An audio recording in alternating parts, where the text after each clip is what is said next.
Good morning. The 11th of January 2023. I can't believe it's already the 11th. Anyways, we're running really good again. Still running almost at full. We are almost to set point on the pond level, so we're at 1699.6. We want to. Our target is 1699.5. So we're just that's a tenth. So we're a tenth of an inch from being where we want to be. And that allows us a little skim, go over the flashcards, which we like. Anyways, the little unit itself is running 236, 237, somewhere in that neighborhood of kilowatts. Big units, 466. So we're putting out bouncing between 700, 702 kilowatts, which is phenomenal. For this time of year, we will take that. I did not check on the weather, so I don't know what the weather. I'll pull it up, and by the time it gets loaded, we'll be able to tell something about what's going on. Anyways, because our internet's slow here, we're running really good. It's cold outside. It's 13 degrees. Which is it's January, so it's supposed to get cold. Not terrible, not terrible. Believe me, we've had weeks where it's been, sub-zero. We don't like those, but we will take it. We'll take what we get. We'll be happy with it. All right, so let's go outside and take a look at what's going on. We're gonna see the rivers, both, upstream, downstream. I tried to fill my tractor tire up this morning with air. It won't take air yet, so it's a little. It looks like we got calcium coming out of it. The tires are loaded. We didn't incorporate any new calcium into them, so it could be diluted, and it could be just I don't know what it is. It could be just a heavy slush.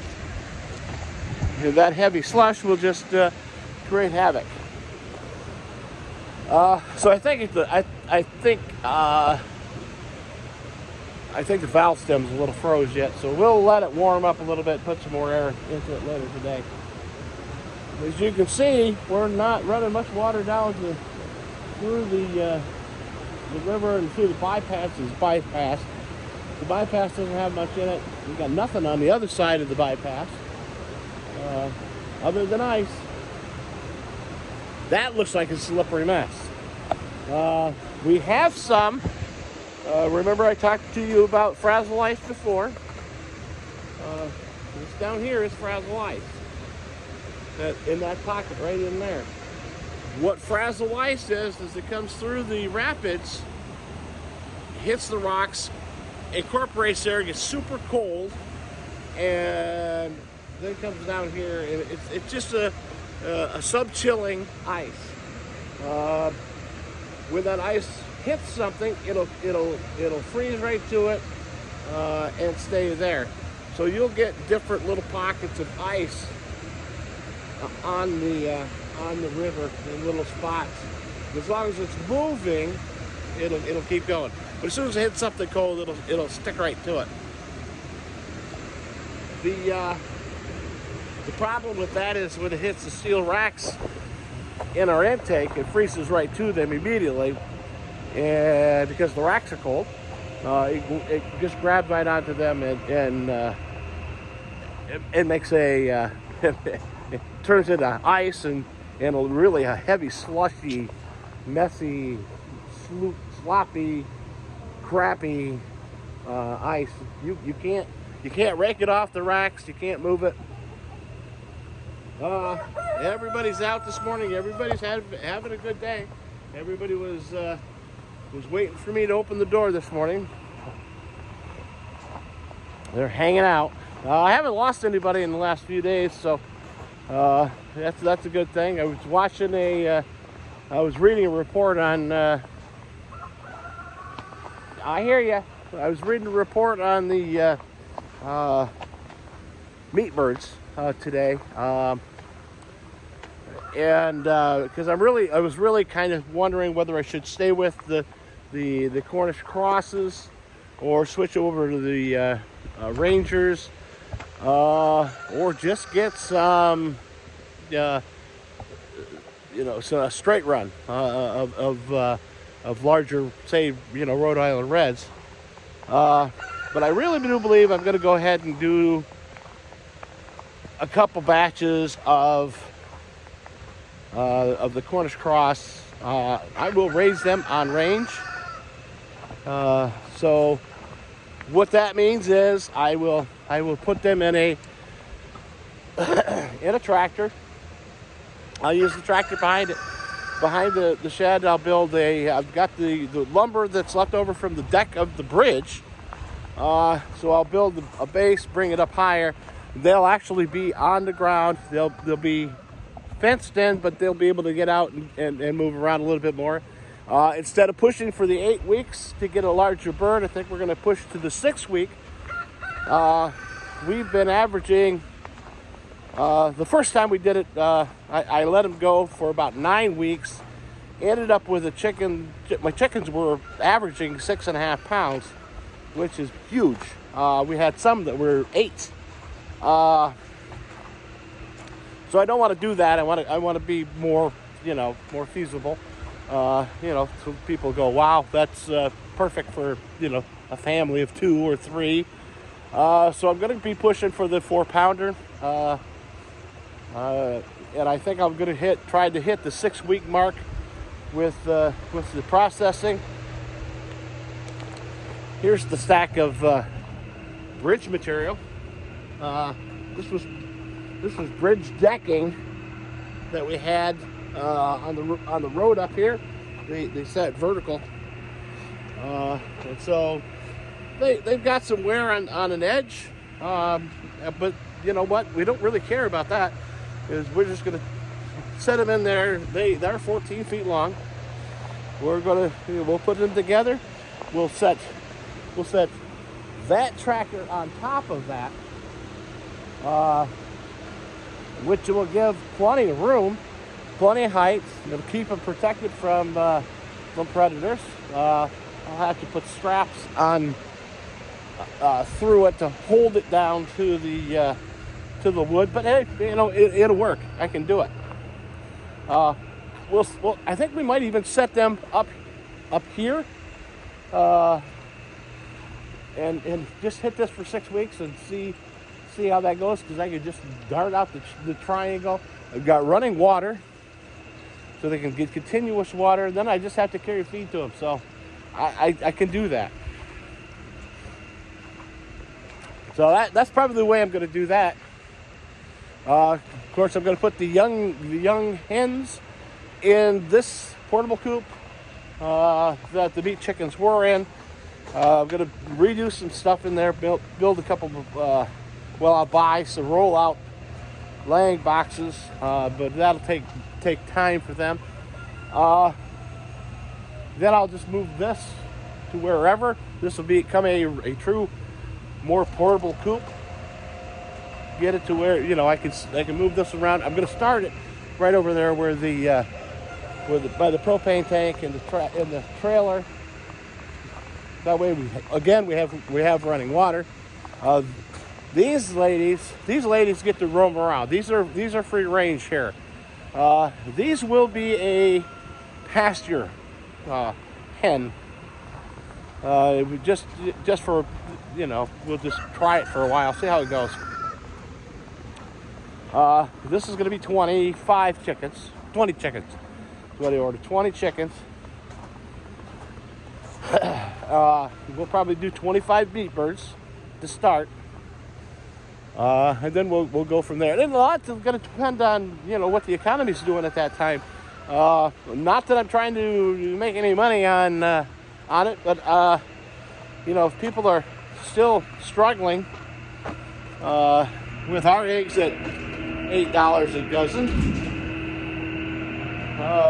we're going, my thought is I could raise some chickens I can meet a need of a lower cost egg production, better quality. They can save a little bit of money buying eggs from me. It's not about cheaper, or it's basically about better.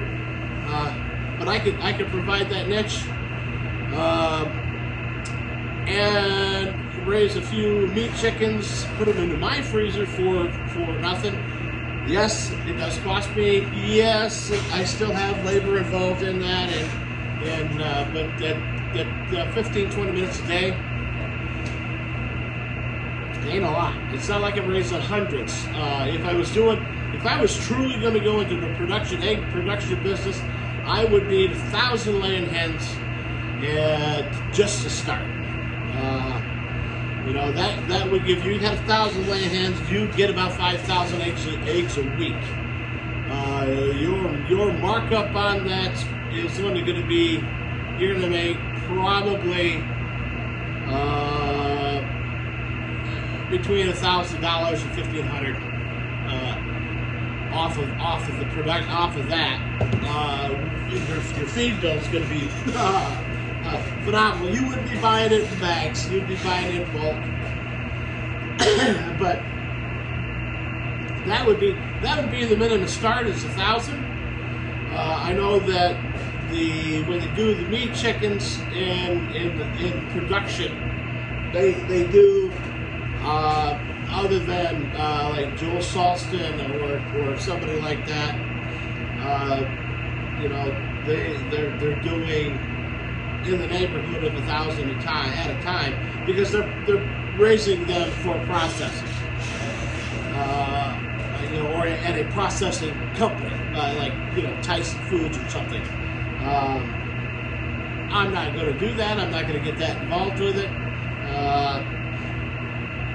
I'll raise them for me, for the individuals around here, and you know, if I could get a niche market, that's fantastic. I can make a few bucks. But my goal is always zero. Is a break-even point, and I can do that with a managed flock. I don't want to get crazy. You know, it is a hobby, so you always, with your hobbies, you always, some people spend $50 a week on their hobby and get nothing out of it, you know, or they go out buy cars and then they have all that money invested in the car. Mine is chickens. I like raising. I like the fact that I could raise something to provide for my family, provide for my neighbors, put some meat in the freezer. So, you know, what else do you really want? Would I do goats? I don't know. Probably not.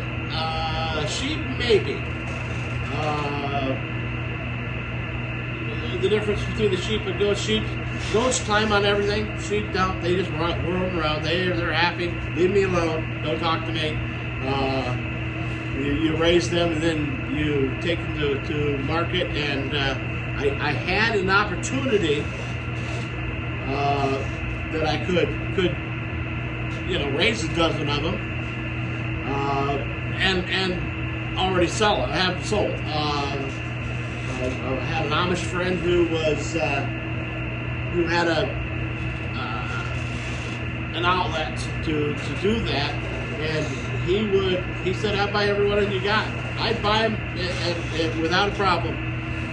Transportation was going to be an issue, so you know, we had to have some kind of a utility trailer to haul animals, but we had figured it out. But Peter moved. Peter left the area. He really wasn't in our immediate area. He was in over by Poland. Peter moved from Poland to Minnesota. he was leaving the area because his brother-in-law in Minnesota had a sawmill and was in desperate need for help. So Peter went there to help him, and he said he doesn't really mind it. He liked the lake, lived there before, so believe it or not, Amish move around like we do. They bounce back and forth. Anyways,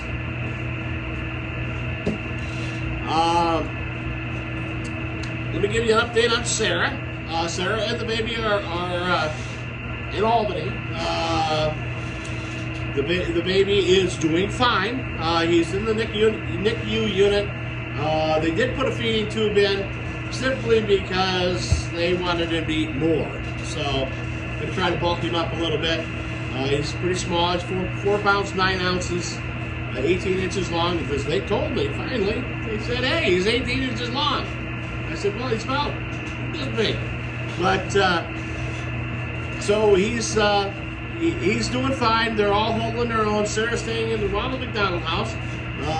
We support Ronald McDonald House hugely. When our grandson Jacob had cancer, he was in the Ronald McDonald wing on the hospital, and they did over and above. So we always support the Ronald McDonald House. I know people say, well, hey, you know what? It goes to a good cause. Send it to them. Be happy. They can do it. Anyways, so next time if you're going through McDonald's and you see that little change there, they ever say, give your change to the McDonald House.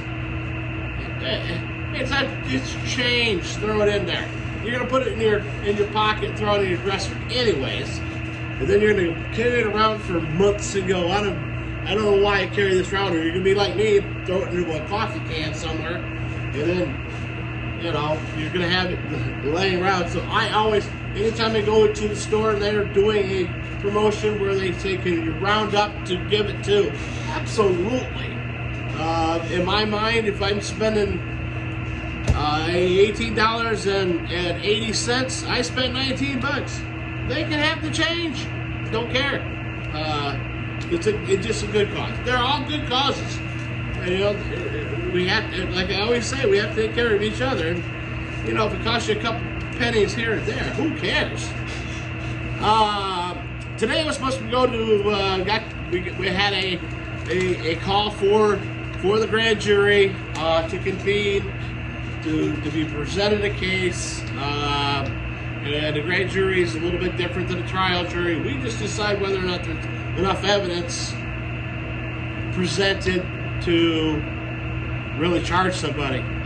Anyways, it was canceled last minute, which worked out because yesterday we were working on doing the install on the little generator that we've been kind of picking away at.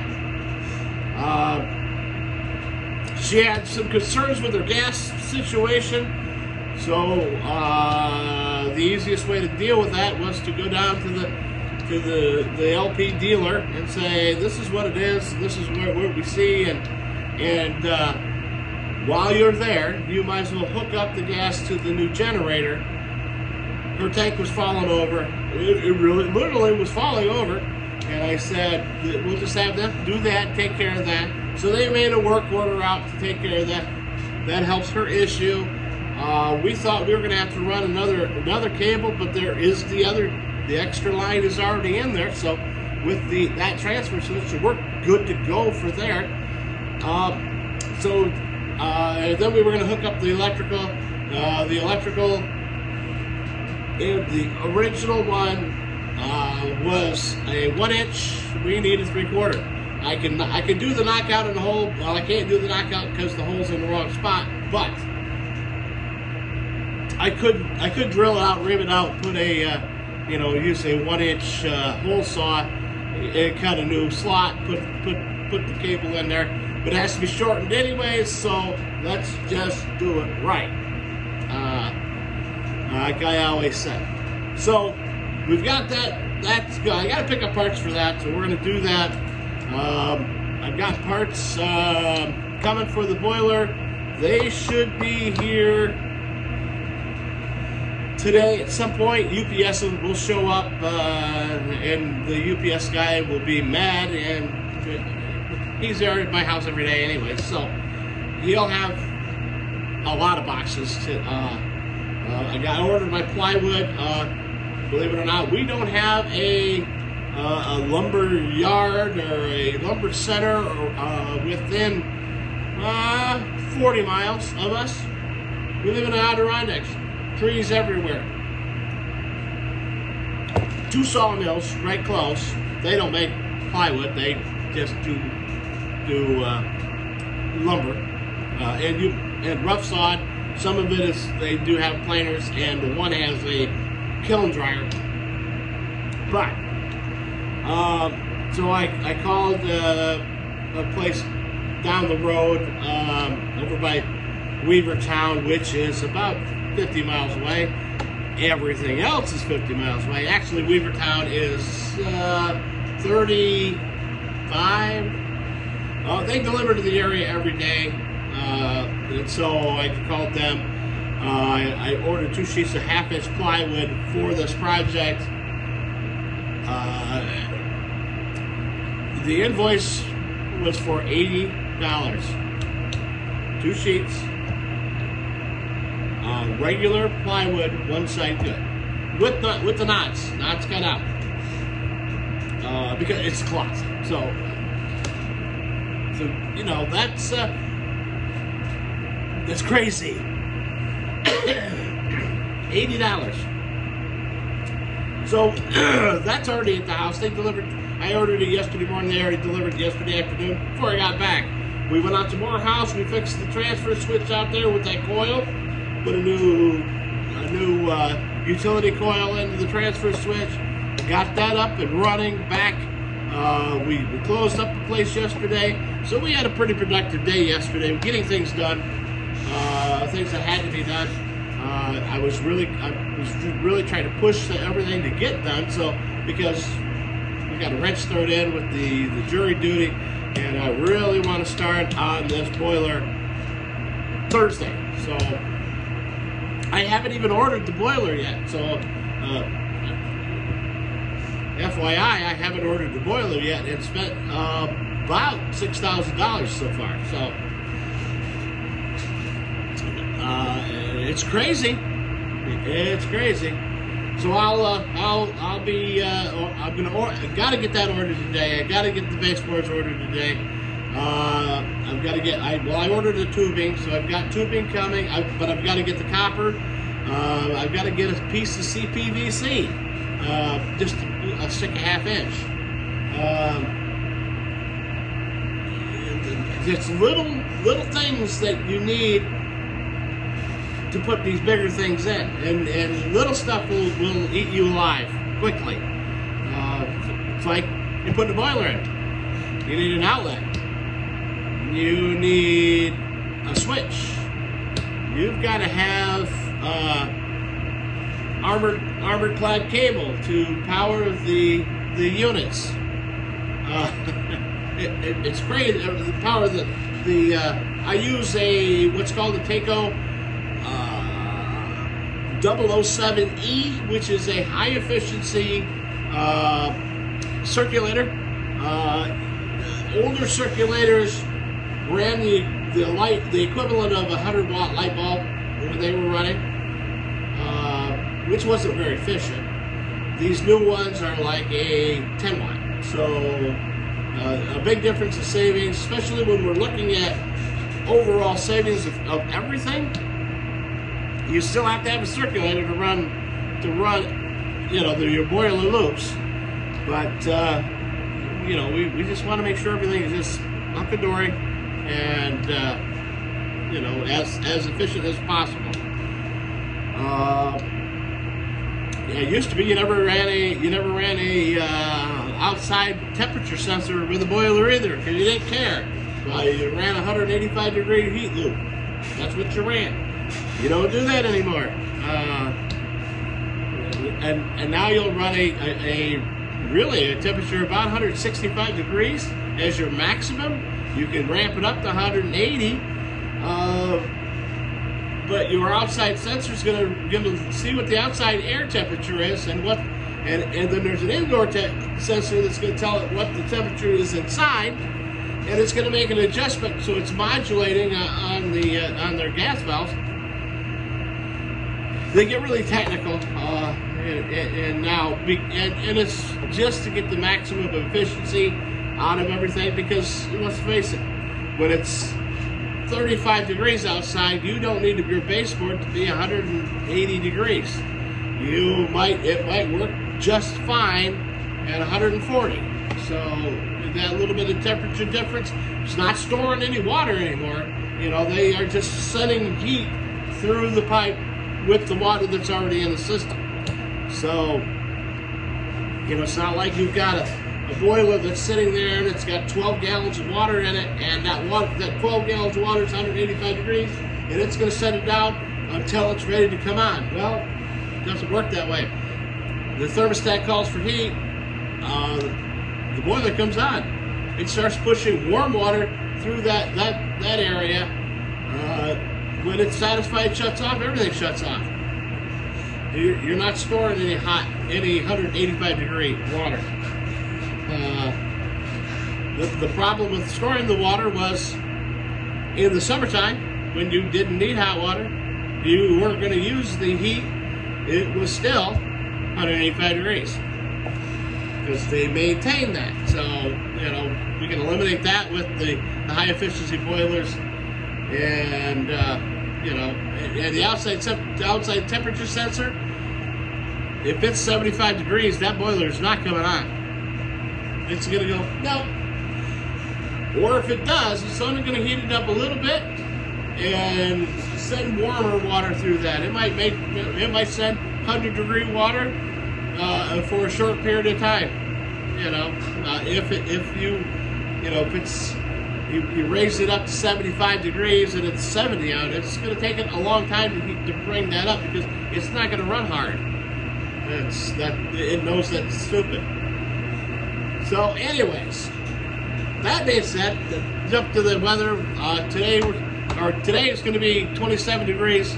Tomorrow's going to be 34 degrees, and now we're down to. Remember, we were going to get a big storm. Now we're down to 1.7 inches of rain-snow mix. Friday's supposed to be 41 degrees and get 1/10 of an inch of rain-snow mix. So crazy. The long-range forecast, nothing. We got a chance next Thursday of 2.9 inches. That's crazy. I did see that they were building snow on Oak for the upcoming 3-day weekend. When I talked to Matt the last time, he did indicate that he doesn't even know what he's going to do. They usually shut down in March. So he's going to see how February goes, but he said, you know, most of the time, if we don't get any snow, I'm not going to build snow to keep snow, to keep him, because if it's not 28 degrees, he can't make snow. So there's your threshold, 28 degrees. Now you know. And yeah, at night we're going to be getting below the 28 degree mark, but at this point he's got to figure out what his big weekends are. You know, this upcoming weekend's a big weekend for him. So he'll hit that hard. We've got somewhere we've got a winter break coming up in schools. Then we're going to be looking at the Valentine's weekends and that, because that's always a better time, and that's usually because we got lots of snow. So, like I said before, yesterday, we will see snow on Valentine's Day, almost guaranteed. All right. Anyways, so that's what we got for today. We're running a little bit long. I don't like 30-minute videos, but we're going to have it on today. So You guys take care of yourselves, take care of each other, and I'll talk to you later.